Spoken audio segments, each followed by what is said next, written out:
अस्सलाम वालेकुम। यकीनन आप सब बिल्कुल ठीक होंगे। अक्सर औक़ात माएँ बड़ी परेशान रहती हैं, कहती हैं कि हम बच्चों को क्या खिलाएँ, सब्ज़ी नहीं खाते। तो आपने क्या करना है, लेनी सब्ज़ी ही है, कद्दू लेना है, ठीक है? लेकिन बच्चों को फ्रॉड लगाना है, दाल लगाना है, लेकिन मज़े की रेसिपी बनाएँगे हम।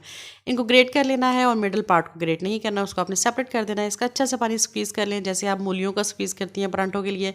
अब आपने क्या करना है, खुश्क धनिया लेना है, काला ज़ीरा, सफ़ेद ज़ीरा, तिक्के मसाले का 1 चम्मच ले लीजिए, लाल मिर्च ले लीजिए, नमक, हरी मिर्च, कलवंजी, अजवाइन, अदरक लहसुन का पेस्ट। इसके अलावा आपने प्याज लेना है, ठीक है जी। इन तमाम चीज़ों को लीजिए और जो आपने कद्दू का पानी खुश्क कर लिया है उसके अंदर इन तमाम चीज़ों को शामिल करते जाइए, लेकिन नमक शामिल नहीं करना। बेसन डालते जाएं, ग्रेजुअली डालिएगा, इकट्ठा मत डालें, ठीक है, ताकि आपको पता चलता रहे कि आपको कितना और शामिल करना है। इनको शामिल करके बेसन को अच्छे से एक टेक्सचर तैयार कर लीजिए कि जिससे कोफ्ते इजीली बन सकें।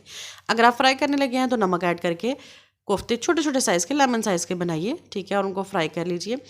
लो और मीडियम फ्लेम पे इनको बनाइएगा ताकि आपके कोफ्ते अंदर से भी अच्छी तरह से कुक हो जाएं। उसके बाद अच्छी सी ग्रेवी बना के बच्चे को कोफ्ते खिलाएं। बच्चे इमेजिन ही नहीं करेंगे कि इतने मज़े के कद्दू के भी कोफ्ते हो सकते हैं, ठीक है जी।